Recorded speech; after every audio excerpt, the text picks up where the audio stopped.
Selamat malam, sahabat pembelajar. Setiap Kamis malam, Anda akan bersama dengan saya, Oki, dalam acara Live Talk with Oki.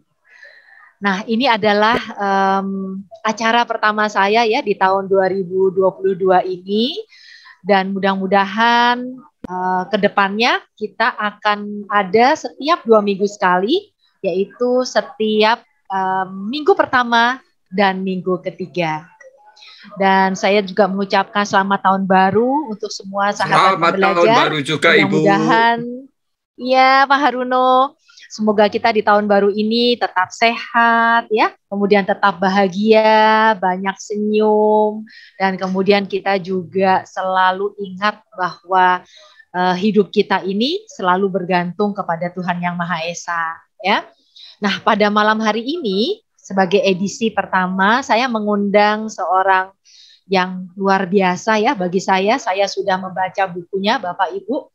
Beliau adalah Ibu Maria Siripia, tapi saya memanggilnya dengan Ibu Yaya. Ya, saya panggil dulu dan saya tegur dulu ya, Ibu Yaya, apa kabar?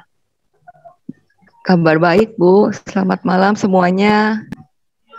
Iya, selamat malam juga. Kabar baik ya. Hari ini Ibu apa nih kegiatannya?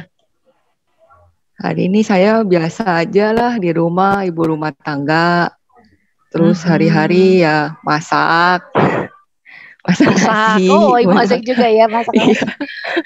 Iya, terus udah gitu biasalah bikin es krim ya, kita ada usaha. Saya ada usaha sama suami di sini gitu. Terus ada ngajar piano juga ya, part time. Gitu. Ada lagi? Sambil itu aja yang utama rumah, ya. Bu. Iya, bebersih rumah biasa. Itu sudah kegiatan rutin ya kita sebagai seorang ibu. Nah, Ibu tadi mengatakan bikin es krim dan kemudian juga ngajar piano ya. Nah, sudah berapa lama Ibu melakukan kegiatan ini? Kalau es krim itu saya dari 2013. Kalau ngajar piano itu setelah anak saya meninggal. Oh, ngajar piano malah setelah anak Ibu meninggal. Iya. I see. Ya. Nah, es krimnya namanya apa nih? Mungkin banyak orang-orang juga yang salah satunya Pak Ivan tinggal di Bandung. Es krim namanya apa? Siapa tuh Pak Ivan mampir ya? Mereknya Prissy Bite. Oke, di daerah mana itu, Bu? Kita sih ada banyak tempat ya. Saya biasa sih suka titip-titip gitu, titip jual lah. Oh, ada titip di Bandung jual ya. Juga. Iya, Ibu. Nah, Bu, kita temanya pada malam hari ini adalah tepatnya perjalanan mencari makna hidup pasca mendadak ditinggal oleh orang yang kita cintai, ya. Saya sempat membaca Ibu, terima kasih banyak sudah dikirimi bukunya. Sama-sama, di sini, Bu. Saya juga akan kembali karena kita mengingat-ingat lagi. Tetapi untuk kali ini, supaya sahabat pembelajar juga lebih mengerti ya, bahwa tadi pasca ditinggal oleh orang yang dicintai, ini tepatnya boleh nggak Ibu cerita sedikit apa sih yang terjadi sebetulnya? Oke, saya cerita. Dan siapa orang yang dikatakan sempat ditinggal meninggalkan Ibu itu? Silahkan.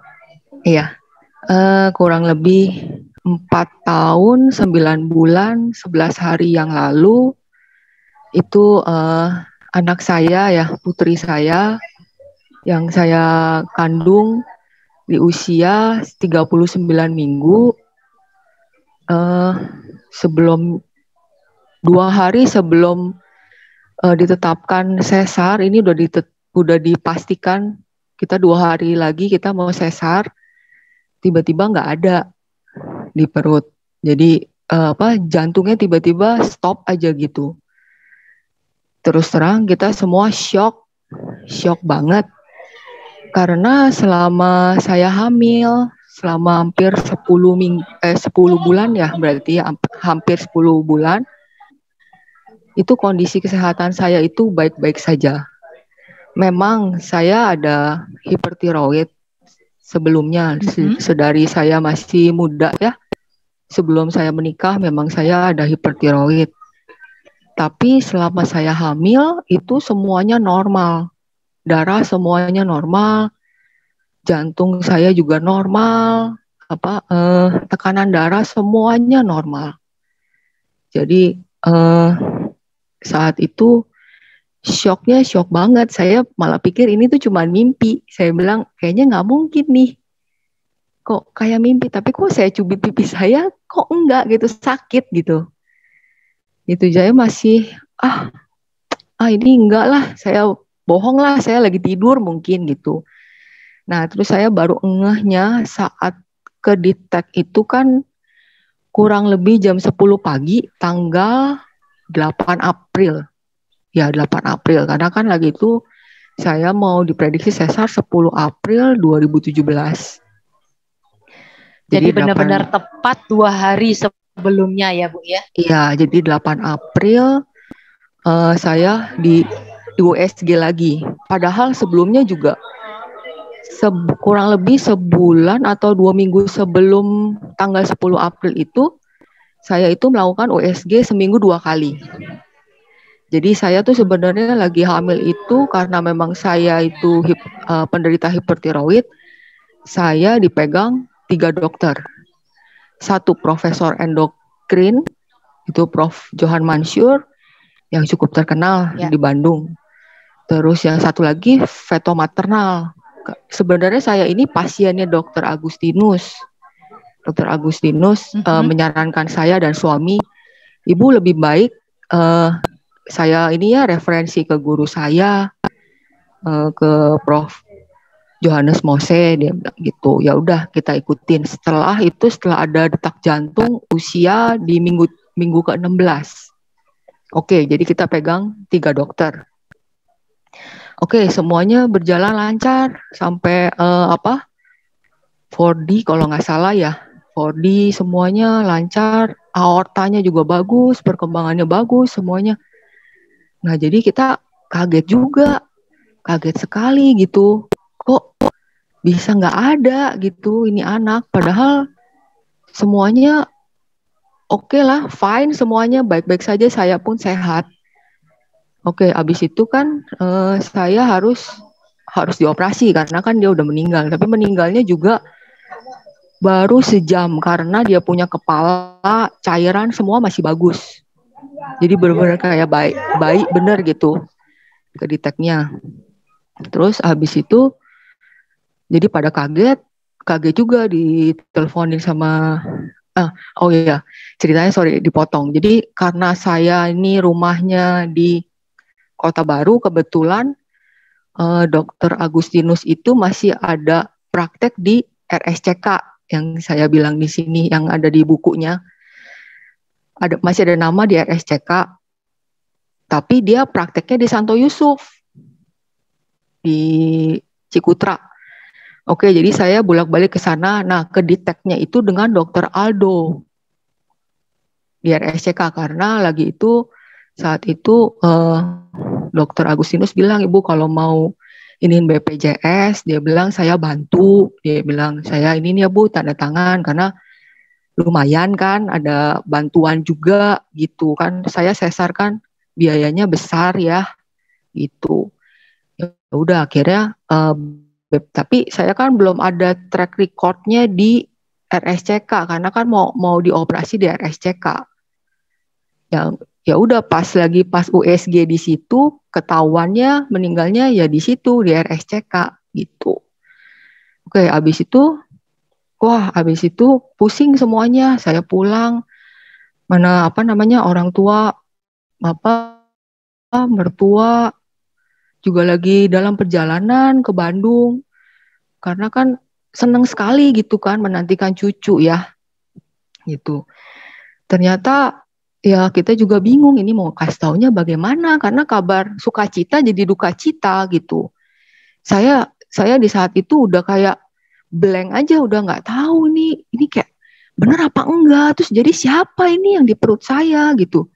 Suami saya sih yang pertama kali yang bener-bener shock banget di rumah sakit, nangis gitu, jadinya down gitu. Wah udah parah sekali gitu. Ya udah diiniin sama kakaknya suami gitu kan. Oke, nah pas datang ke sini kita ngomong pelan-pelan ke mertua saya itu, ya ngomongin gitu. Nah kaget, pasti semuanya kaget saat itu. Ada juga ya mungkin ya juga shock, emosi, semua campur aduk. Akhirnya tanya dokter, oke lah kalau gitu malam itu saya diinduksi malam, tapi saya nggak berasa apa-apa. Ya saya cuma sembayang aja, doa di perut, biar si dedeknya kalau misalnya emang bisa lahir normal, tapi ya karena memang udah nggak ada nyawanya, jadi ya udah karena pembukaan juga nggak bertambah, cuma pembukaan satu aja diinduksi. Tapi saya dibilang orang-orang bilang kalau yang saya dengar ya induksi itu sakit, tapi saya tidak merasakan sakit sama sekali. Itu luar biasa sih buat saya. Nggak ada sakit sama sekali. Suami saya kan yang nemenin saya, sakit gak kalau diinduksi kan kayaknya mules ya. Katanya mules. Enggak, saya nggak ada sama sekali. Nggak ada rasa sakit. Yang orang bilang sakit luar biasa, enggak. Saya nggak ada rasa. Oke, ya udah dicek pembukaan nggak bertambah dari satu, ya udah akhirnya dokter juga tanya, dokter Agustin sama dokter Aldo tanya, nih baiknya gimana, ya udah kita sesar aja. Oke, setelah sesar udah, nah itu saya juga masih shock. Hah? Apa iya benar? Tapi kok dioperasi gitu kan ya? Habis operasi juga saya nggak ngerasain sakit, jadi kayak mati rasa aja gitu, kayak mati rasa. Yang saya lihat ya udah, akhirnya saya udah sadar. Cukup lama sih saya kayaknya, karena saya dibius total ya saat itu. Saya lihat ya almarhum mama mertua saya banyak doa, terus doa karena saking takut gitu, karena kan ya semua orang ya kalau misalnya menghadapi kematian mungkin ada rasa takut dan cemas ya. Ya terus abis itu ya udah saya bilang sama suami saya mau lihat dong anak saya kayak siapa ya, saya bilang mukanya, saya bilang gitu. Di saat situ saya nggak merasakan sakit. Kalau orang bilang jahitannya sakit enggak, saya enggak, sama sekali tidak. Akhirnya ya saya lihat aja nih, pas sudah dikasih disenderin di sini, saya ada sih fotonya di IG saya. Ini anak kok biru, yang selama ini saya iniin ya di perut, dia hidup. Yang biasanya saya suka kalau di minggu ke-16 sampai udah mau ini kan saya sering komunikasi ya, dede gitu ya, suka diusap-usap ya perutnya ya. Dede, mamanya mau kerja dulu. Ini ya baik-baik ya gitu loh. Kok ini anak biru, bengkak gitu kan. Wah, di situ hancur, benar-benar hancur saya. Kayak udah kayak kiamat gitu, kayak runtuh semuanya, udah bener-bener hidup saya udah kayak buat apa lagi ya saya hidup gitu loh ya. Selama ini saya berusaha sih, karena selama saya hamil saya udah memberikan yang terbaik lah ya. Saya tuh terus terang saya diet makannya juga yang bagus. Ayam juga kan, kalau kayak saya kan hipertiroid kan hormon ya.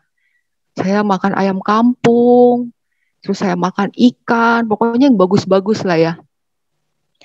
Ya udah, terus udah gitu hancur, terus belum lagi kan lihat keluarga, sepupu, adik saya, mama saya, semua datang kan di situ kan. Itu ngelihat itu bayi itu udah, ya semuanya sedih sekali. Saya cuma dikasih waktu 15 menit ketemu, habis itu dibawa, dijauhin gitu loh. Saya tuh rasanya tuh di situ rasanya pengen teriak sih sekenceng-kencengnya. Tapi semua orang tuh di situ nangis. Tapi kalau saya tuh nahan gitu loh. Saya tuh nggak bisa nangis gitu karena kok kenapa ya, kenapa jadi begini gitu loh. Maksudnya saya tuh juga bingung, blank, bener-bener blank, blank banget. Kenapa sampai semua orang tuh nanyain saya, sebelumnya tuh kamu tuh ngerasain apa ya? Kenapa bisa begini? Kamu tuh makan apa? Kamu tuh ngapain? Kenapa ini anak bisa pergi gitu? Saya bilang, saya nggak ngapa-ngapain. Selama ini saya udah mendekati hari H juga. Saya lebih banyak istirahat, tiduran, karena kan suka ada kayak kontraksi palsu ya gitu.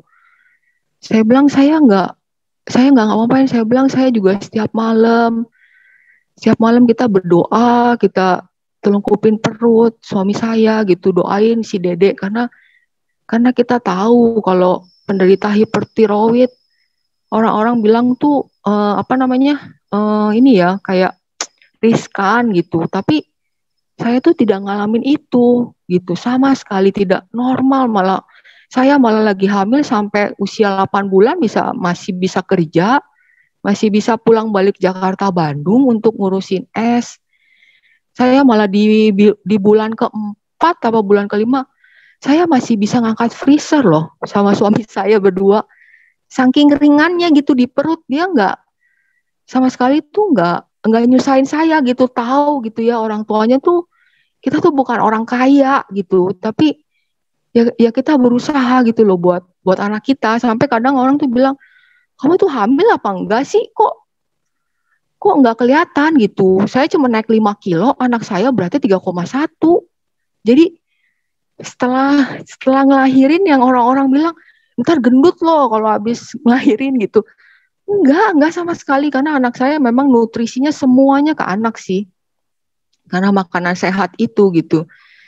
Udah gitu oke, udah pulang saya kan masih berduka selama 40 hari. Mama mertua saya, suami saya juga kan jaga saya ya demi kebaikan saya. 40 hari kan masih ada pendarahan ya katanya, darah kotor. Jadi saya di rumah nggak boleh kemana-mana gitu. Pokoknya ya mereka berusaha yang terbaik lah untuk saya. Jadi di rumah saya bengong, saya cari tahu kenapa anak saya pergi gitu aja gitu, nggak ada firasat apa-apa. Orang gue bilang ada firasat, enggak. Saya bilang mimpi apa? Enggak. Gerakannya yang aneh enggak. Saya bilang enggak ada sama sekali. Semuanya normal. Akhirnya saya cek ke Prof. Johan sama Veto Maternal lagi, ke Prof. Mose. Saya tanya, saya bilang, bagaimana ya Prof? Kenapa ya? Nah, Prof kaget saat itu. Prof kaget. Hah? Masa Bu? Dia bilang gitu, karena selama ini tuh Ibu baik-baik saja dan darah Ibu semua normal, sehat semuanya gitu. Ya sudah, kita balikan lagi ke atas semuanya. Dan ya saya juga sangat berterima kasih dan bersyukur ya pada para prof, juga dokter. Mereka tuh dengan jujur gitu. Mereka tidak bohong, mereka tidak bohongin saya gitu. Kalau mereka memang tidak tahu, ya sudah tidak tahu. Tinggal gimana sayanya yang bisa terima apa enggak. Akhirnya udah di situ, terus terang ya saya kayak orang gila sih. Saya cari tahu, kenapa Tuhan, kenapa? Emang saya salah apa gitu. Saya kenapa sih kayak begini, begitu. Ya saya juga memang karena saat itu akhirnya badannya drop, pikirannya juga kosong. Mungkin kalau yang di sini ada kepercayaan yang 40 hari sampai setahun, kalau kita orang yang ditinggalkan tapi belum ikhlas, itu anak ada. Saya bilang ada, kadang di kamar itu wangi bayi, saya bilang 30 menit. Si Mbak yang di sini juga kerja juga bilang ada Bu, si Neng ada datang Bu, Neng Lala. Ya saya bilang karena mamanya itu belum bisa ikhlas. Saya bilang berapa kali, saya lihat ada, itu anak ada deket saya bilang. Ya pasti orang yang dengar, orang yang datang untuk hibur saya itu nangis luar biasa, sedihnya bukan main ngelihat saya, kondisi saya yang kurus banget. Karena saya habis itu mau makan apa rasanya hambar. hambar, nggak ada rasa sama sekali gitu. Ya mungkin karena harapan saya udah nggak ada kali ya saat itu. Ya udah, akhirnya saya lebih baik kayaknya saya menyendiri aja dulu lagi itu. Sepertinya karena setiap kali ngelihat anak bayi, terutama karena di tahun yang sama itu banyak saudara sepupu sih ya. Itu ada beberapa yang hamil bareng saya. Ada teman juga yang hamil bareng saya. Itu semuanya itu nggak ada yang ngalamin kayak saya. Semuanya selamat. Selamat, semuanya selamat gitu. Jadi saya mikir, kok Tuhan hukum saya ya? Saya bilang, Tuhan kenapa jahat banget ya? Saya bilang, perasaan saya udah kasih yang terbaik gitu. Saya salah apa? Saya salah buat apa sama orang? Saya dosa apa? Akhirnya ya udah, akhirnya itu dari situ banyak kesalahpahaman sih, memang terus terang aja kesalahpahaman keluarga, terutama ya keluarga besar yang belum menerima. Itu sulit banget sih buat saya sama suami saya terutama ya, karena bagi kita sebagai orang tua mana yang mau anaknya meninggal? Pasti nggak ada satupun orang tua yang mau anaknya meninggal. Ya Bu ya, benar nggak? Perasaan selama ini ya, kita walaupun ya memang saya sama suami bukan orang yang kaya raya lah, tapi selama ini saya berusaha. Setiap bulan saya ke 2 profesor dan 1 dokter, plus ada 1 dokter holistik, plus lagi saya juga berobat prana biar itu anak di kandungan saya kuat. Akhirnya itu diceritakan dengan gamblang dengan Prof. Johan. Beliau bilang, ya kalau memang hipertiroid itu kan ya memang riskan karena kan hormon ya. Karena memang saya juga udah normal ya, jadi dia cerita panjang lebar resikonya itu ntar itu bayi bisa kecil, terus udah gitu di 3 bulan pertama tuh riskan keguguran katanya. Tapi saya nggak ngalamin itu. Bayi saya besar 3,1, panjangnya itu 51 cm gitu. Kayak anak besar lah pokoknya gitu. Yang paling parah ya itu terjadi kesalahpahaman. Jadi bikin saya tuh pusing. Kenapa ya? Kok udah kayak gini? Sayanya juga lagi berduka.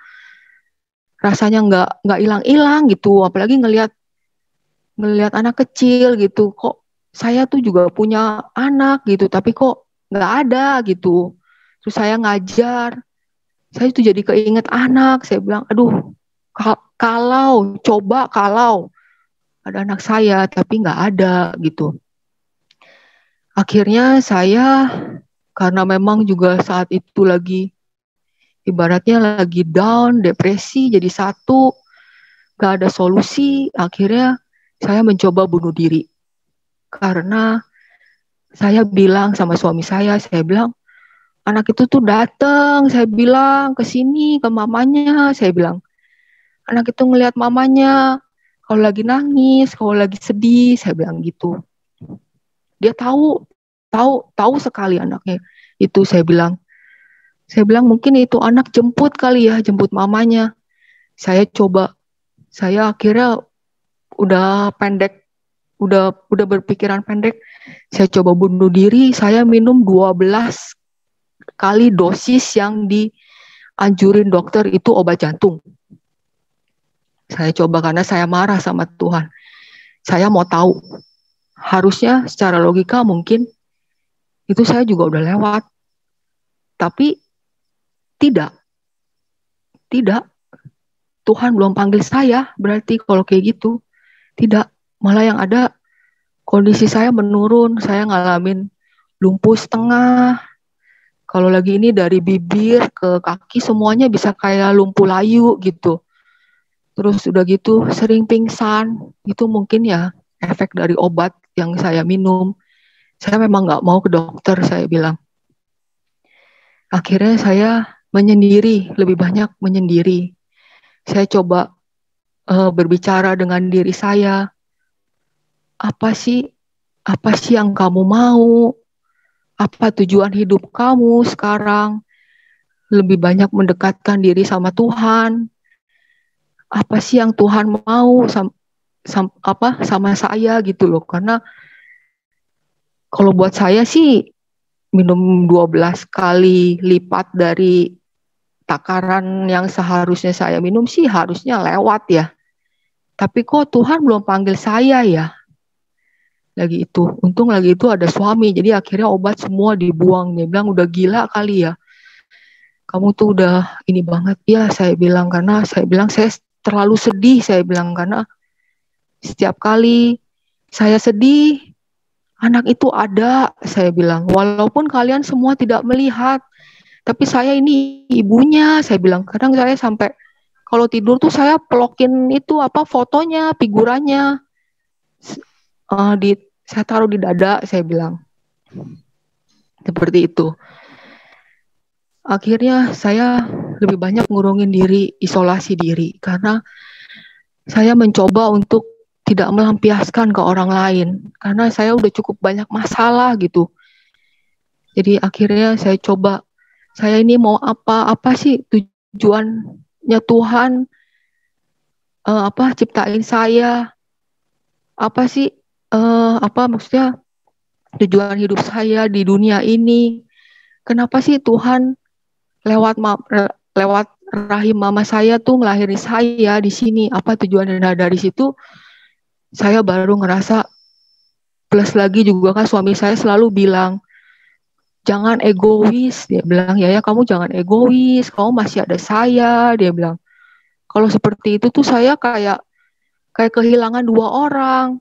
Anak saya udah pergi, lah istri saya juga pergi. Dia bilang jangan begitu. Dia bilang, jadi ya udah. Dari situ juga nggak mudah sih awalnya karena banyak pergumulan gitu. Saya masih belum bisa terima karena saya marah sekali sama Tuhan gitu. Itu masih naik turun. Akhirnya ya sudah, saya benar-benar saya berpikir sendiri tanpa diinin sama orang gitu.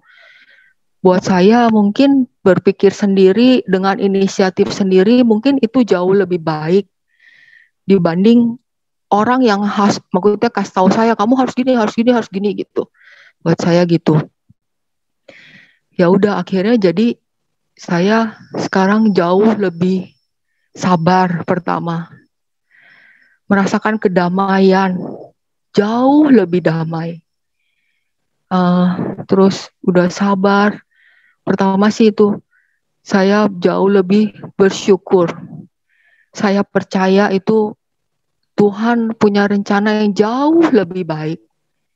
Jauh lebih baik. Saya bersyukur punya suami sekarang yang tidak mengharuskan saya harus punya anak lagi. Karena karena nah Bu Yaya boleh nggak cerita ya. Jadi Ibu 4 tahun lebih ya waktu itu ya, ketika anak Ibu meninggal ya. Sampai kapan akhirnya Ibu bisa benar-benar ya, walaupun saya tahu belum 100% gitu ya, tetapi sudah mulai bangkit, sudah mulai lebih baik itu sejak berapa lama yang lalu? Itu setelah 2 tahun. Setelah 2 tahun. Baik. Nah, ketika Ibu bisa sampai lebih baik itu, apa sih kiat-kiatnya atau apa yang nilai-nilai apa yang Ibu dapatkan sehingga Ibu tuh bisa lebih baik? Saya harus berguna untuk orang lain. Saya harus punya manfaat untuk orang lain. Seperti itu sih Bu. Jadi saya lewat caranya kan jadi guru piano, saya memperdalam piano, terus saya ambil ABRSM, terus memang saya backgroundnya juga dulu kan pernah ngambil yang psikologi walaupun bukan lulusan S2 ya. Saya kan dulu pernah jadi guru renang, juga saya terimain anak special needs. Terus saya coba sekarang, saya ambil yang terakhir tuh musik terapi yang kelasnya intermediate. Jadi saya coba ini. Ya. Nah, Ibu boleh ceritakan nggak seperti yang saya udah baca ya di buku Ibu ya, tahap-tahapan orang untuk bisa akhirnya menerima gitu ya. Boleh ceritakan tahap-tahapannya? Tahapannya tuh ada 5 ya. Yang satu yang kita kan pertama shock ya, shock dengar kabar, shock terkejut. Terus yang kedua itu marah. Kita marah karena kita belum bisa menerima. Yang ketiga itu bergen ya, kita tawar menawar sama Tuhan ya biasanya. Yang keempat itu depresi. Yang kelima baru di tahap menerima. Dan semuanya itu Ibu alami ya, memang benar seperti yang benar diceritakan itu ya. Nah saya lama itu di depresi. Oke, depresi. Iya. Sampai akhirnya bisa dalam tahap menerima. Nah, kalau ditanya tadi kan Ibu juga mengungkapkan bahwa lebih dari diri Ibu sendiri dibandingkan dari apa yang orang katakan gitu ya Bu ya. Apa sih yang boleh nggak cerita ke kita? Apa saja yang membuat Ibu berpikir dan kemudian Ibu menemukan itu dalam diri sendiri untuk ya saya harus bangkit dari ini? Karena setelah pasca peristiwa itu ya kan banyak orang juga kan yang hibur saya. Saya tuh karena udah pusing kayaknya ya, udah pusing. Terus kan juga ada pasti ya kenapa. Aduh saya tuh kayaknya nggak bisa jawab. Makin dijawab, makin diceritain, makin saya sedih, makin orang yang dengar juga jadi sedih. Jadi ikut-ikutan nangis gitu kan. Nah, akhirnya saya menutup dirinya gini. Ya udah, kalau misalnya emang pada nggak memahami, saya bilang, ada gak orang yang mengalami hal yang sama dengan saya, sama persis, baru ngomong, saya bilang gitu. Jadi kayak kepala batu ya, kalau suami saya bilang tuh kepala batu. Ya udah, akhirnya saya bilang biarin, saya bilang gitu. Karena orang tuh kayaknya nggak tahu saya kan, kalau kayak begitu nggak paham gitu. Akhirnya ya sudah, saya bilang lebih baik saya sendiri. Saya cari tahu sendiri apa yang membuat saya lebih baik. Mungkin itu lebih oke ya dibanding saya harus bergantung sama orang. Dan ternyata orang itu kan kalau menurut saya ya Bu, setiap orang itu punya masalahnya masing-masing. Itu sudah pasti. Jadi saya juga tidak merepotkan orang. Jadi saya bilang ya sudah, saya mending menyendiri gitu. Dan akhirnya saya menyendiri pun juga bikin orang tua, bikin keluarga juga khawatir gitu. Setiap kali juga harus nanyain gimana kabar Yaya,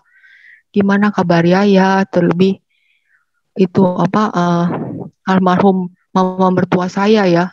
Sebenarnya saya menarik diri itu saya pengen tahu gitu siapa sebenarnya itu saya mau apa dan tidak ingin merepotkan lagi gitu karena dengan kematian anak saya buat saya ya sebagai ibunya tuh saya sudah cukup merepotkan gitu.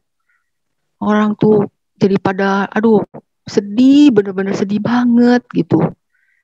Jadi saya pikir saya nggak mau ngerepotin orang. Jadi ya saya coba bangkit sendiri gitu, Bu. Baik, ya Bu. Sekali lagi saya tahu bahwa ini juga nggak menyenangkan ya yang Ibu ceritakan lagi. Iya. Tapi boleh tahu nggak kalau saat ini ya sudah keadaan membaik. Ketika Ibu ingat peristiwa itu, apa yang terpikir oleh Ibu? Wah, kalau sekarang malah saya jadi terharu gitu. Terus saya jadi banyak bersyukur, terharu sama Tuhan. Ternyata kok saya udah keluar dari kolam duka gitu ya. Yang lebih banyak sih gitu sih Bu. Jauh bersyukur sih saya. Ya, nah dalam hal ini peran Tuhan ya ketika Ibu mengalami ini curhatan Ibu pada Tuhan atau mungkin Ibu ketemu dengan seorang Ini saya nggak tahu ya, saya bertanya. Jadi misalnya ketemu seseorang yang entah pemuka agama gitu atau apapun, apakah ada yang pernah Ibu alami sehubungan dengan itu? Pernah pemuka agama bantu doakan saya saat saya sedang down. Kita sama-sama berdoa, pemuka agama gitu. Jadi selalu ingatkan saya harus mendekatkan diri kepada Yang Maha Kuasa, itu jauh lebih baik. Dia bilang selalu itu harus diingat. Apapun, seberat apapun cobaan hidup, harus banyak lebih mendekatkan diri. Nah, itu yang satu-satunya juga yang selalu saya ingat sampai sekarang. Almarhum mama mertua saya, ya beliau sudah meninggal sih sekarang juga. Dia selalu bilang sama saya dan suami saya, ketika kalian datang ke kolumbarium anak kita, setelah itu keluar dari situ, di situ kalian mau nangis, mau apa silakan. Tapi keluar dari situ kalian harus lebih semangat. Semangat, dia bilang gitu. Jadi itu ada di otak saya. Jadi harus semangat, kalian bisa gitu. Seperti itu sih. Nah, terima kasih banyak ya sharingnya Ibu Yaya. Saya sangat bisa mengerti perasaannya, emosinya ketika Ibu bercerita ya, itu masih benar-benar terasa gitu ya. Tapi saya juga melihat bahwa sekarang Ibu sudah lebih bangkit ya, bicara juga sudah dalam tanda kutip biasa saja ya. Itu karena ada rasa syukur, kemudian mendekatkan kepada Tuhan juga. Nah, boleh sebagai kalimat terakhir sebelum kita buka pertanyaan ya, apa nih yang boleh Ibu, apa ya istilahnya ya, sampaikan atau pesan kepada teman-teman yang mengalami kehilangan orang yang dicintai, mungkin satu atau dua kalimat. Mungkin kalau mungkin kalau bagi teman-teman yang mengalami hal yang sama saya gitu, yang ditinggal mendadak, benar-benar mendadak,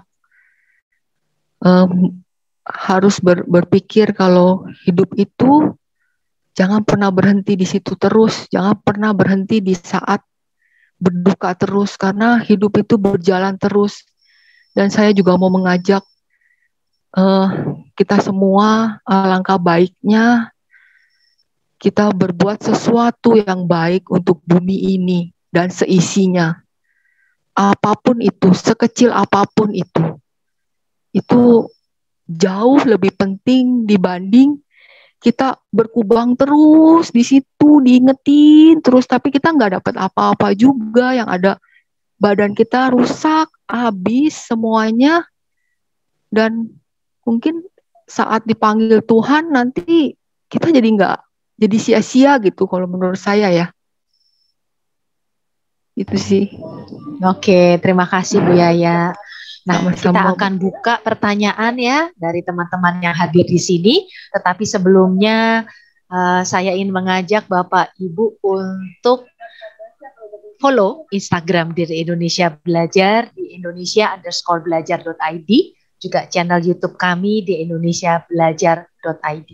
Nah, mudah-mudahan teman-teman semuanya setiap mendengarkan satu sharing ya dari seseorang itu akan menambah juga informasi ya, menambah juga suatu hal yang menguatkan kita ya, suatu hal yang memberikan alternatif solusi dalam hidup kita ya. Nah, teman-teman yang ada di sini mungkin ada yang mau ditanyakan seputar apa yang di-sharingkan Ibu Yaya, silahkan. Jangan introvert.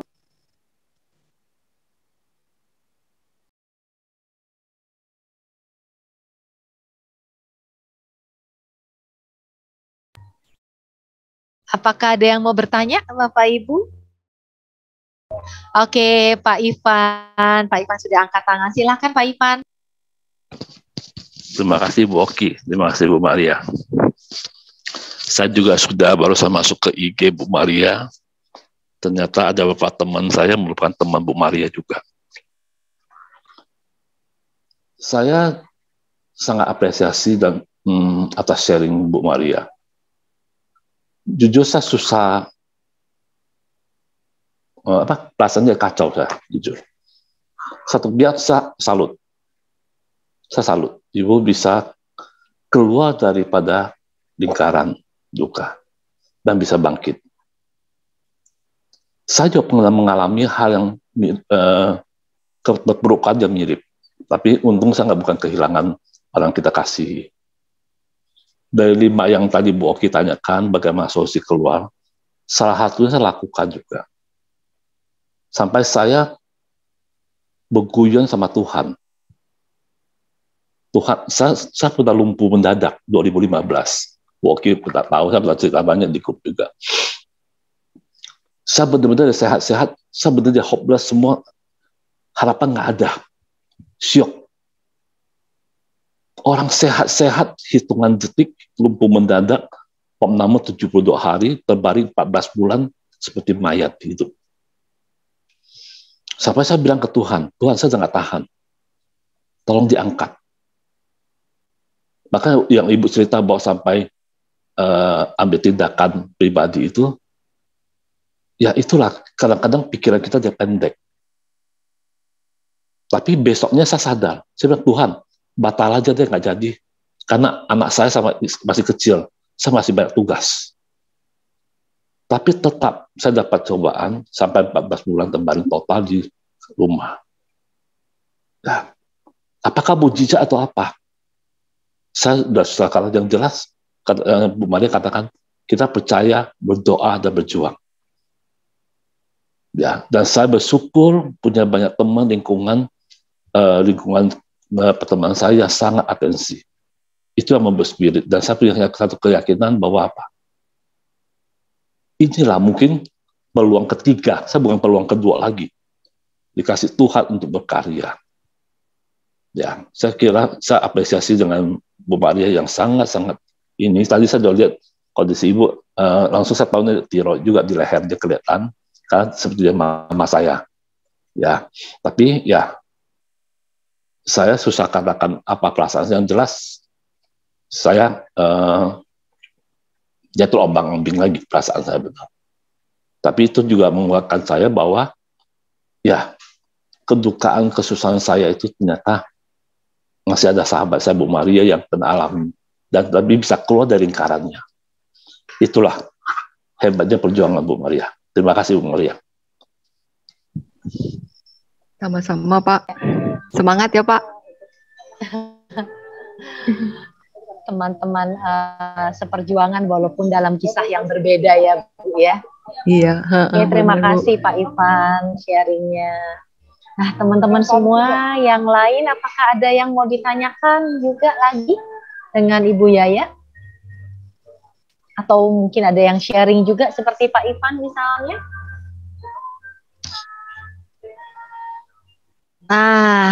Belum ada ya. Bu Yaya, boleh Bu Yaya angkat bukunya. Kebetulan saya lagi nggak di rumah ya. Nah, bukunya ini seperti ini, Bapak Ibu. Boleh diceritakan misalnya judulnya, kemudian kalau mau beli di mana, silahkan Bu Yaya. Oh iya, ini bukunya kan Menemukan Kedamaian ya. Itu buat saya paling penting kayaknya dalam kehidupan. Kalau kita tidak bisa berdamai dengan apapun juga, itu susah sih kalau menurut saya ya. Gitu. Jadi ini menemukan kedamaian mungkin dalam hal apapun juga ya kita harus menerima gitu kekurangan dan kelebihan kita. Ya kita memang berusaha selalu sebagaimana mestinya manusia selalu berusaha, tapi Tuhan selalu yang menentukan. Baik, ya. Di mana Ibu bisa belinya? Nanti belinya bisa lewat saya atau lewat penerbit, itu juga bisa. Terus komunitas TRE bisa juga. TRE, oke. Mungkin kalau di sini Bapak Ibu jika ada yang berminat bisa juga menghubungi Ibu Endah ya kemudian dikoordinir oleh Ibu Endah. Karena saya sudah baca bukunya dan bukunya sangat bagus Bapak Ibu semuanya ya. Benar-benar menyentuh dan kita belajar dari detail demi detail. Perasaan Ibu juga ada di sana ya, sehingga kita juga bisa belajar sesuatu di sini. Terima kasih. Oke Bapak Ibu, masih ada pertanyaan lagi sebelum kita tutup acara pada malam hari ini? Nanti saya akan ini semuanya. Tapi saya nggak sanggup bacanya. Tapi saya akan kirim ke beberapa teman nanti. Karena tanpa membaca aja, saya baca judulnya aja, jujur saya jadi melimai dari diri saya. Saya akan beli untuk bagikan ke. Nanti saya hubungi Bu Maria. Terima kasih. Terima kasih. Oke, terima kasih Pak Ivan. Baiklah Bapak Ibu semuanya, karena sudah tidak ada pertanyaan lagi ya. Terima kasih Ibu Yaya kehadirannya. Kita bisa belajar terima kasih juga banyak dari Ibu Yaya. Terima kasih ya Bu buat kesempatannya. Semoga bisa berguna, bermanfaat untuk semuanya ya. Dan untuk bumi ini yang lebih baik dan isinya semuanya. Saya berharap juga gitu. Iya, amin, amin Ibu. Nah, teman-teman, seperti tadi sudah saya katakan ya, bahwa acara Live Talk with Oki sekarang setiap bulan hanya 2 kali, yaitu di minggu 3 dan minggu pertama. Nanti di minggu pertama bulan Februari, kita akan kedatangan seorang dokter, yaitu Dr. Amir Sahdi. Amir Sahdi namanya ya. Kita akan membahas tentang anakku susah belajar. Jadi dia seorang dokter, tapi dia membahas dari segi bagaimana otak itu bekerja sebetulnya. Ya, akhirnya dia lebih banyak ke arah sana daripada praktek kedokterannya. Dan pastinya akan sangat menarik. Jadi Bapak Ibu silahkan nanti bisa ya men-share informasi ini yang akan saya bagikan di Indonesia Belajar Group dari Idayanti Sudiro. Dan mudah-mudahan ada orang yang kesusahan dengan anaknya, nanti bisa belajar juga dari situ. Demikianlah Bapak Ibu semuanya, terima kasih Bapak Ibu semua sudah hadir bersama dengan saya pada malam hari ini. Sebelum diakhiri kita akan foto bersama ya, dibantu oleh Mbak Endah atau oleh Mas Dio? Bisa saya Boki. Oke, terima kasih. Bagi Bapak Ibu yang masih ada di depan komputer bisa buka. Iya, terima kasih Ibu Isti. Ada Pak Haruno tadi ya, ada Pak Sugeng juga. Ya. Terima kasih Bapak Ibu semuanya. Sampai berjumpa lagi. Terima kasih Bu Oki, Bu Yaya. Terima kasih. Selamat malam. Terima kasih ya. Pak Sugeng juga. Terima kasih.